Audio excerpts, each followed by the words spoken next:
Almost a dozen teachers and community members fell dead this Sunday, June 19th, in Oaxaca. The press says this happened in clashes between police and teachers, as if it was somehow a balanced battlefield. No, this is not the case. On one side, we had federal police, masked gunmen with high caliber weapons at the service of a government which now has a long track record of assassinating, eliminating its adversaries in various parts of the country. On the other hand, we have teachers armed with pencils and notebooks, defending their jobs, defending their freedom of speech, and a high quality education.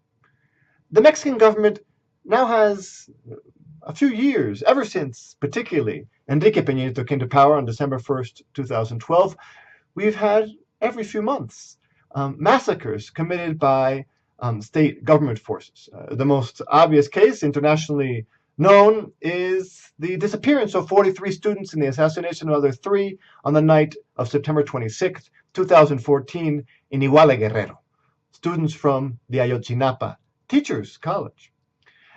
But before that, we had the Tlatlaya massacre, after that Apatzingan, Tanhuato, Zacatecas.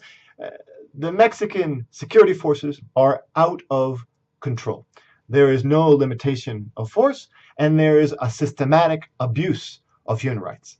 This last Sunday, we had a protest of teachers supported by community members. They were blocking a highway, a very typical form of protest against the education reform. Now, just a parenthesis here, the education reform is not really an education reform. It's a labor reform designed to push out the most critical, participative teachers. It's designed to purge the long history of democratic unionism and critical, even revolutionary education, which Mexico has had for the last 100 years.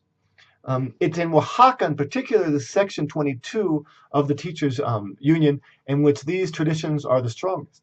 These teachers are embedded in their communities. These are mostly indigenous communities, which are also simultaneously struggling to defend their territory against mining and trying to defend the environment, trying to defend their culture and their history. That's why the communities have come out to support the teachers, and they were doing a blockade of a highway, and hundreds of highly armed federal agents came in and started to shoot. First tear gas, then bullets, then rubber bullets, and then real bullets. This is not the way institutions in a democratic context are supposed to behave. Well, surprise, Mexico is not a democracy. This is one more case which demonstrates to the world that Mexico is today run by a very small handful of oligarchs and corrupt politicians who stole their electoral offices and have now increasingly lost any semblance of public or citizen legitimacy and are only left with violence to impose their control. In Mexico, once again, we make a call to the international community for solidarity, for support, just as you supported us in our struggle to find the truth of the 43 Ayotzinapa students.